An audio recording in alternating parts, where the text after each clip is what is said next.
How does your brain tackle a new problem? Believe it or not, it tackles new problems by using old frameworks it created for similar problems that you faced before. But if your brain is wired to use old frameworks for new problems, then isn't that a problem? It is. And the fact that your brain is wired to use old frameworks for new problems is exactly why most people never think outside the box. So how do you get your brain to think innovatively, divergently, and outside the box when others don't? It's easier than you think, but before we get to that, let's be clear on something. When I talk about these mental frameworks, I'm not speaking metaphorically.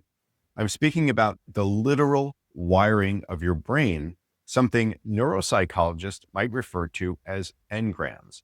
And just one engram might be a network of millions of synapses. Think of these engrams as your brain's quick reference book for solving problems. For example, if your brain sees a small fire, it quickly finds the engrams that it has for fire. One engram might be to run out of the house. Another might be to pour water on the fire. Without those existing engrams, you might just stand there staring at the fire, trying to figure out what to do. So you should be thankful that your brain has these pre-existing engrams for problems. If it didn't, every problem would seem entirely new for the first time.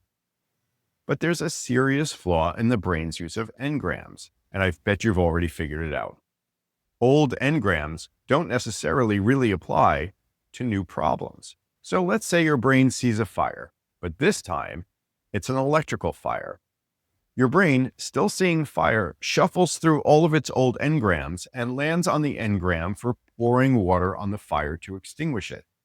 In its haste, the old engram, which worked for certain kinds of fire, overlooked the fact that this is an electrical fire. So pouring water on it only spreads the fire, if not also gets you electrocuted. Your brain chose the closest engram it had for solving the current problem, but that old engram for extinguishing fire with water was terribly flawed in terms of solving for an electrical fire. Old engrams never fully match new problems. And that's why most people can never think outside the box. They're trapped using old engrams and don't know how to shift their brains into new ones. That's right. Since the brain needs to rely on some kind of existing engram, then people who do not know how to break free of old engrams will never think innovatively, creatively, or outside the box. But thinking outside the box is easy if you know the trick. When faced with a problem, even if it's a similar one to one you faced before, or especially if it's similar to one you faced before, you need to force your brain into looking at the problem in a radically different way. Remember, your brain will keep trying to work back to old engrams. That's its default approach. It wants to use the templates it already has developed, even if they don't fully apply to the new problem. And so you have to shock it into a new perspective that does not allow it to revert to those old perspectives. I'm talking about using something that has nothing to do with the problem at all. I'm talking about an abstract, divergent, and an entirely unrelated perspective. For example, when you're facing a problem, or when you're leading a team facing a problem, examine the problem through some kind of radical analogy that seemingly has nothing to do with the problem itself, but something with which you and your team are already familiar. You might ask, for example, how is our current situation like Star Wars? Who or what is Darth Vader? What's the Force? Who or what is Luke Skywalker? In this scenario, what's a lightsaber? Or you might consider how your problem is like what happened to Apollo 13.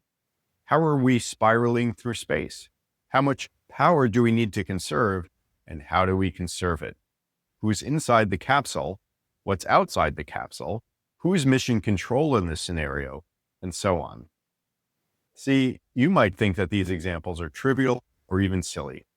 But remember, it is the fact that they are so unrelated to the problem and so abstract that they will jolt your brain out of its existing engrams and force it to look at the problem in entirely new ways.